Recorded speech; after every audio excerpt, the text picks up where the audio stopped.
आज हम मौर्योत्तरकालीन समाज एवं संस्कृति इस विषय में जानकारी प्राप्त करेंगे कि मौर्योत्तरकालीन समाज किस प्रकार का था और समाज में क्या क्या व्यवस्थाएं थीं। तो हमने पूर्व में भी इस बात को देखा कि समाज में निरंतर परिवर्तन आते रहे और समाज की व्यवस्था में विभिन्न प्रकार के समावेश भी देखने को मिलते हैं और सामाजिक व्यवस्था के अंतर्गत रहन सहन, खान पान, वेशभूषा और अन्य प्रकार के परिवर्तन देखने को मिलते हैं। ऐसा ही मौर्योत्तर काल में भी देखने को मिलता है कि किस प्रकार से सामाजिक ढांचे में बहुत से परिवर्तन दिखाई देते हैं, जैसे कि स्त्रियों की दशा में गिरावट आने लगती है। स्त्रियों की दशा में गिरावट आने का जो प्रमुख कारण माना जा सकता है वो है बौद्ध विहारों में भिक्षुणियों का प्रवेश या बौद्ध संघों में भिक्षुणियों का प्रवेश। जैसा कि महात्मा बुद्ध इस बात पर मौन रहे जब उनसे पूछा गया कि भिक्षुणियों का प्रवेश यानी स्त्रियों का प्रवेश बौद्ध धर्म में किया, मतलब इनको जो जैसे बौद्ध भिक्षु रह रहे हैं इसी प्रकार से बौद्ध भिक्षुणियों को स्वीकृति दी जाए कि नहीं। तो इस बात पर महात्मा बुद्ध मौन रहे, लेकिन उनकी मौन रहना ही उनकी स्वीकृति मान ली गई और इस प्रकार से धीरे धीरे बौद्ध धर्म का पतन होने लगता है। तो मनुस्मृति में ये इस बात का उल्लेख देखने को मिलता है कि किस प्रकार से स्त्रियों पर प्रतिबंध लगाए जाने लगे, क्योंकि उस समय ये समझ में आ गया था कि मौर्योत्तर काल में कि स्त्रियों को अधिक स्वतंत्रता देने से एक तरह से व्यभिचार और नैतिकता में गिरावट उस समय जैसे आई वैसे ही देखने को मिल सकती है। इसीलिए स्त्रियों की दशा और उन पर प्रतिबंध बढ़ते जाते हैं और जो अधिकार पुरुषों को थे वो स्त्रियों को नहीं थे। तो आज हम मौर्योत्तरकालीन समाज और संस्कृति के बारे में विस्तार से जानेंगे, जैसे कि सामाजिक व्यवस्था का विकास। सामाजिक व्यवस्था के विकास में बौद्धों के कारण देश की सामाजिक व्यवस्था जो थी वो छिन्न भिन्न हो चुकी थी और वर्ण व्यवस्था के बंधन क्या पड़ गए थे, शिथिल पड़ गए थे, मतलब उनमें शिथिलता आ गई थी और आश्रम व्यवस्था भी समाज प्राय हो चुकी थी। मतलब आश्रम व्यवस्था जो कि 4 भागों में बटी थी, ब्रह्मचर्य, गृहस्थ आश्रम, वानप्रस्थ और संन्यास। तो इनमें जो जीवन का विभाजन था 25-25 वर्ष को लेकर, तो वह भी व्यवस्था इस समय गड़बड़ा गई थी और शुंग सातवाहन कुषाण काल में इन प्रवृत्तियों के विरुद्ध प्रतिक्रिया हुई, क्योंकि शुंग सातवाहन और कुषाण काल में एक तरह से वैदिक धर्म का पुनरुत्थान दिखाई देता है और मनु ने सामाजिक संगठन की आधारशिला ब्राह्मण धर्म को माना। क्या माना? मनु ने सामाजिक संगठन की आधारशिला ब्राह्मण धर्म को माना और अध्ययन अध्यापन का कार्य ही उनका कार्य था। क्या था ब्राह्मणों का कार्य? अध्ययन अध्यापन करना, पठन पाठन करना, ज्ञान का प्रचार प्रसार करना, यज्ञ हवन इत्यादि कराना, ये काम ब्राह्मणों के थे। और जैसा कि वेदों में भी इस बात का वर्णन किया गया है कि ब्राह्मणों की उत्पत्ति मस्तिष्क से हुई है और क्षत्रियों की उत्पत्ति भुजाओं से। तो क्षत्रियों का प्रमुख रूप से था कि राज्य की किसी प्रकार से रक्षा करना और शत्रुओं से निपटना। इसके अतिरिक्त वैश्य वर्ग का काम जो था वो कृषि, व्यापार और वाणिज्य के कार्यों को देखना, और जो तीनों वर्गों की सेवा करने का काम शूद्रों का बताया गया है। तो इस प्रकार से हम देखा सामाजिक व्यवस्था का विकास और उसमें शिथिलता किस प्रकार से आ जाती है, और जिसमें शुंग और सातवाहन कुषाण वंश फिर वैदिक धर्म के पुनरुत्थान में अपना योगदान देते हैं। स्वधर्म के आधार पर जातियों में वृद्धि।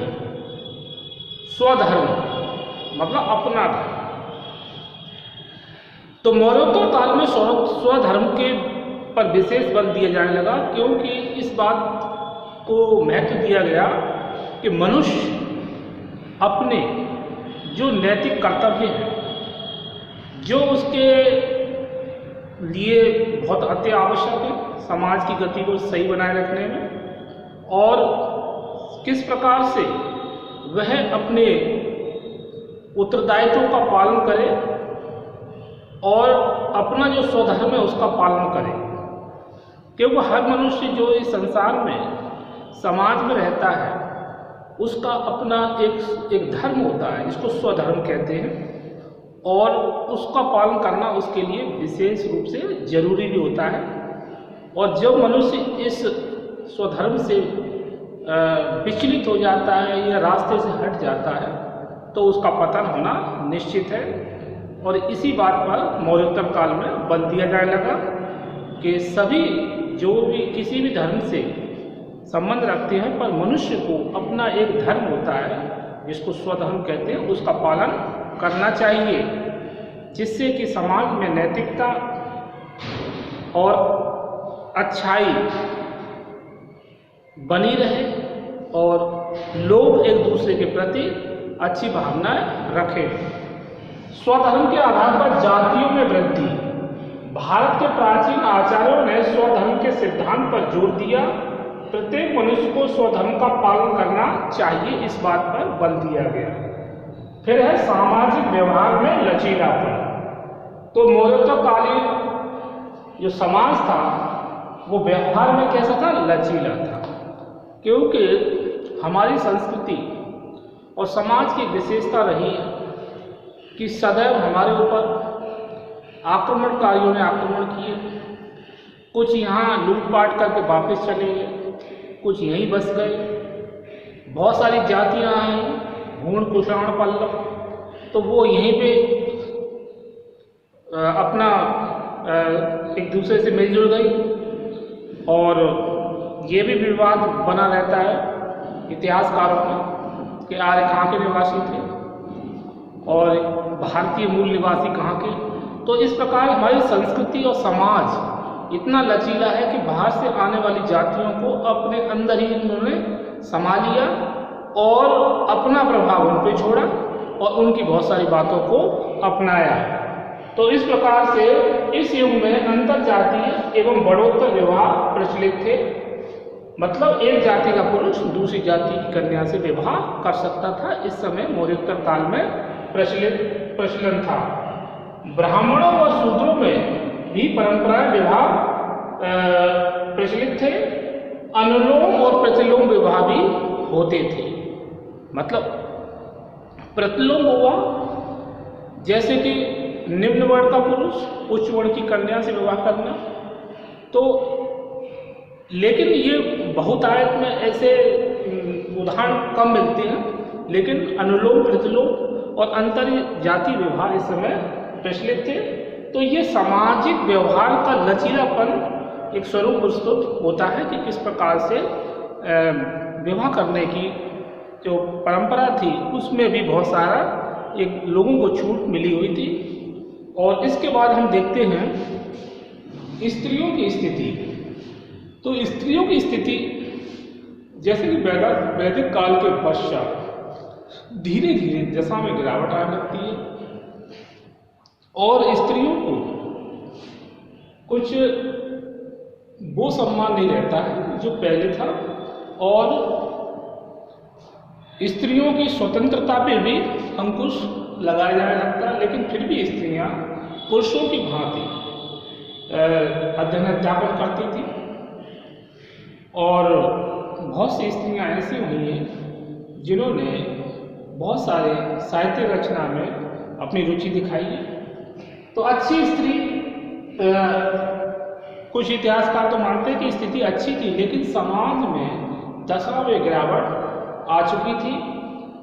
समाज में उन्हें आदरणीय स्थान तो प्राप्त था, पर मनुस्मृति के अनुसार पुरुष स्त्री का त्याग कर सकता था।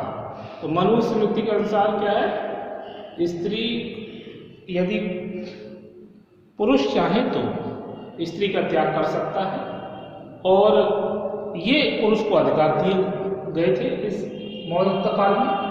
किंतु त्यागने के बाद भी वह स्त्री उस पुरुष की भार्या बनी रही और स्त्री के अधिकार भी सीमित थे। और विवाह संबंध को लेकर, मतलब एक पुरुष को तो अधिकार थे कि वह एक से अधिक विवाह करे। यदि स्त्री की मृत्यु हो गई हो, स्त्री निसंतान हो, स्त्री की सहमति से पुरुष विवाह कर सकता है। लेकिन स्त्री को तभी विवाह करने की अनुमति होती थी यदि उसका पति बाहर विदेश गया हो और वो लौटा नहीं हो, या समाज की स्वीकृति उसे मिल चुकी हो, तभी वह स्त्री विवाह कर सकती थी। नियोग प्रथा का भी प्रचलन देखने को मिलता है, पर मनुस्मृति में इस बात को स्वीकार नहीं किया गया है। भाषा और साहित्य, अब भाषा और साहित्य के क्षेत्र में भी हम देखते हैं कि मौर्योत्तर काल में व्यापक उन्नति होती है और संस्कृत भाषा को विशेष प्रोत्साहन दिया जाता है। संस्कृत भाषा को राजभाषा का रूप भी स्वीकार किया जाता है। सत राजा रुद्र दामन का गिरनार या जूनागढ़ शिलालेख श्रेष्ठ गद्यात्मक संस्कृत शैली का श्रेष्ठ उदाहरण है। और कनिष्क की राजभाषा का विद्वान अश्वघोष था।